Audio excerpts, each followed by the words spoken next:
Hi అండి, welcome to mesmerizing food.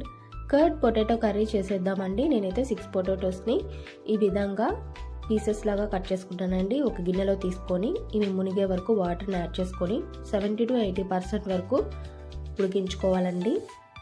అలాగే 1 ఆనియన్ని 3 పచ్చిమిర్చిని ఈ విధంగా ఫైన్గా చాప్ చేసుకొని పెట్టుకోండి. 1 టమాటోని పీసెస్లా కట్ చేసుకొని గ్రైండ్ చేసుకోవాలండి. మెత్తని పేస్ట్ లాగా ఈ విధంగా గ్రైండ్ చేసుకొని పెట్టుకోవాలండి. బంగాళదుంపలు చూడండి చక్కగా ఉడికిపోయాయి. ఇప్పుడు ఒక కడాయి తీసుకొని 3 టేబుల్ స్పూన్స్ వరకు ఆయిల్ వేసుకోండి. ఆయిల్ హీట్ అయిన తర్వాత నిదానంగా ఈ పొటాటో పీసెస్ని యాడ్ చేసుకొని ఫ్రై చేసుకోవాలండి. మంటని లో టు మీడియం ఫ్లేమ్లో అడ్జస్ట్ చేసుకోండి. ఇప్పుడు 1/2 టేబుల్ స్పూన్ పెప్పర్ పౌడర్ వేసుకోండి, టేస్ట్ చాలా బాగుంటుంది. అలాగే మీ రుచికి తగ్గట్టుగా సాల్ట్ కూడా యాడ్ చేసుకోండి. కొద్దిగా పసుపు కూడా యాడ్ చేసుకొని మొత్తం వీటికి పట్టేలాగా గరిటతో కలుపుకుంటూ లో టు మీడియం ఫ్లేమ్లో పెట్టుకొని మంచి గోల్డెన్ బ్రౌన్ కలర్ వచ్చే వరకు ఫ్రై చేసుకోండి. ఇలా వచ్చినప్పుడు వీటిని తీసుకొని పక్కన పెట్టేసుకోండి. ఇప్పుడు ఇదే ఆయిల్లో 1/2 టేబుల్ స్పూన్ జీలకర్ర ఆవాలు యాడ్ చేసుకోండి.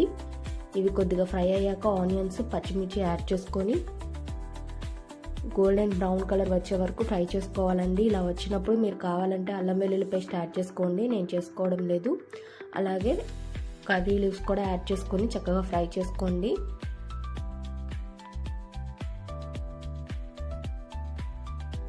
ఇప్పుడు మీ రుచికి సరిపడా సాల్ట్ని మళ్ళీ దీంట్లో కూడా యాడ్ చేసుకోండి. అలాగే కారం కూడా యాడ్ చేసుకోండి. 1 టేబుల్ స్పూన్ వేసానండి, మీకు కావాలంటే ఎక్కువ యాడ్ చేసుకోండి. ఇది కొద్దిగా ఫ్రై అయిన తర్వాత టమాటో పేస్ట్ని కూడా యాడ్ చేసుకోండి. ఈ టమాటో పేస్ట్ కూడా చక్కగా ఆయిల్లో ఫ్రై అయ్యి ఆయిల్ అనేది బయటికి రావాలండి. 4 టేబుల్ స్పూన్స్ కర్డ్ని ఈ విధంగా విస్క్ చేసుకొని పెట్టుకోండి. చూడండి ఆయిల్ మొత్తం పైకి తేలుతుంది కదా. ఇప్పుడు 1/2 టేబుల్ స్పూన్ గరం మసాలా వేసుకోండి. ఇది కూడా కర్రీకి పట్టేలాగా కలుపుకొని ఈ పొటాటోస్ని యాడ్ చేసుకొని చక్కగా ఫ్రై చేసుకోండి. మీరు కర్డ్ యాడ్ చేసే ముందు తప్పకుండా స్టవ్ని ఆఫ్ చేసుకొని యాడ్ చేసుకోవాలండి, లేదు అంటే అది ఉండలుగా అయిపోతుంది. ఇవి ఒక 2 మినిట్స్ అయినా ఫ్రై అయిన తర్వాత కర్డ్ని యాడ్ చేసుకోండి.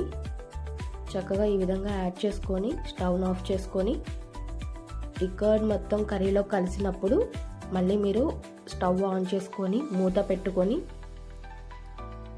2 to 3 మినిట్స్ అయినా ఉడికించుకోండి. చక్కగా పెరుగులో ఉడుకుతాయండి బంగాళదుంపలు. లాస్ట్లో కొత్తిమీరని జల్లేసుకోండి. అంతేనండి, చాలా సింపుల్గా చేసేసుకోవచ్చు. తప్పకుండా ట్రై చేయండి. Thank you for watching.